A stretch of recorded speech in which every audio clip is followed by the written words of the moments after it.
Hello and welcome. I'm Millie Henson and I am the Head of Finances at Dovecote Hotel. With 5 years' experience in the industry, I've had roles in a variety of settings as well as leading teams within hospitality.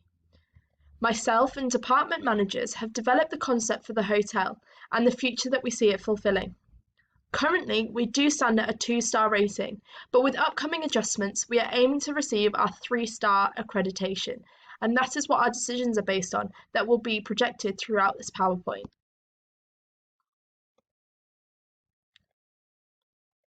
So we currently have 2 room types on offer, both standard rooms and suites. Both of these have been priced with a slightly different approach. The standards are priced competitively, with a lower price during the week due to more sales from our business market. Although slightly higher at the weekend than competitors, we do believe we have more value to offer with our facilities and seaside location. Being the only hotel offering suites, we've opted here for a customer value pricing strategy.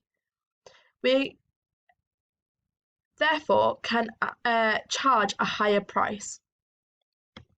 We are currently planning on building executive rooms in the near future, and this is to help us acquire our 3-star rating and to keep up with competition.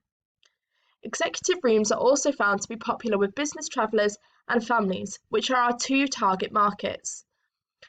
Prices of our rooms, however, may vary throughout the year due to local events and increase in demand.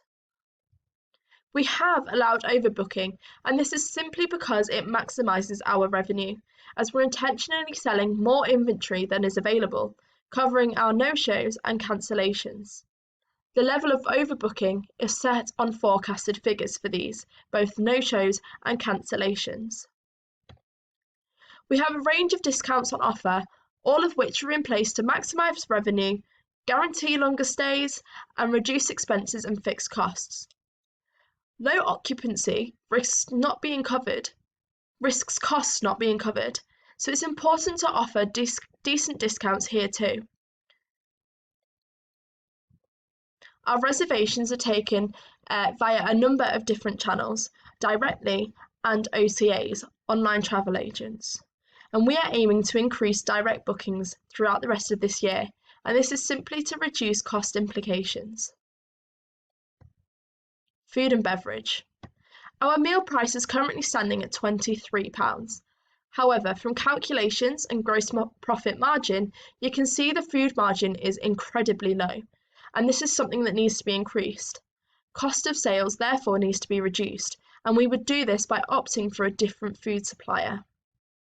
We are aiming to match our 57% gross profit margin within beverage.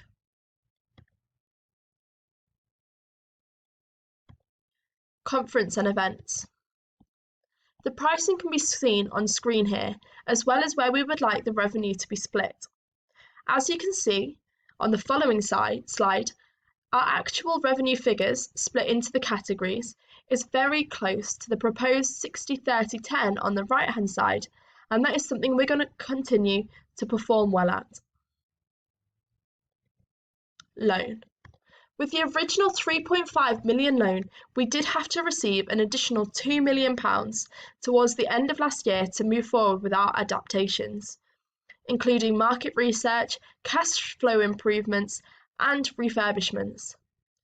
Like we've said in our competitive advantage, we want to offer the best facilities at an affordable price for our consumers, and this leaves us currently with £4.5 million left to pay. Our dividends are worked out at 10% of gross profit, meaning £6,744 is the current value for this year to date. So moving on to financial projections. Occupancy.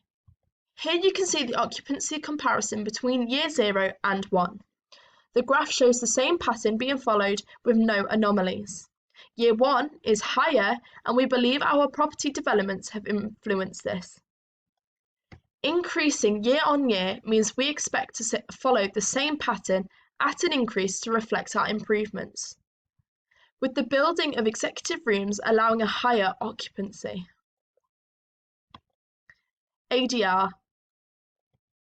Again, a graph here shows the comparison of the last 2 years. Our ADR is generally lower than year zero, as a cheaper rate is being charged in line with competition. Projected values for year two is currently at a constant, and this is because our rates fluctuate depending on nearby events and competitor rates. Overall, we're aiming for an increase on last year. Therefore, the predicted average is £88. With an aimed higher occupancy as well, we will be on track for an increase in revenue. RevPAR. As you can see, we are performing much better year on year, and this is due to increased ADR and occupancy. Aiming for an increased RevPAR for the rest of year two is what we want to do, and this can be done by implementing different pricing strategies and focusing on direct bookings. So now on to our current financial situation. The timeline here shows the figures repaid each month as a percentage of revenue. In year two, we will be paying more due to an extra loan being obtained towards the end of year one. With a higher profit, we are hoping to spend a larger fraction on earlier loan repayments. The predicted end-of-year dividends for year two is £55,795. As you can see, that is a 21.98% increase, which proves improvement in Dovecote Hotel.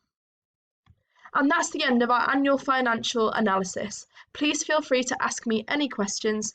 Thank you.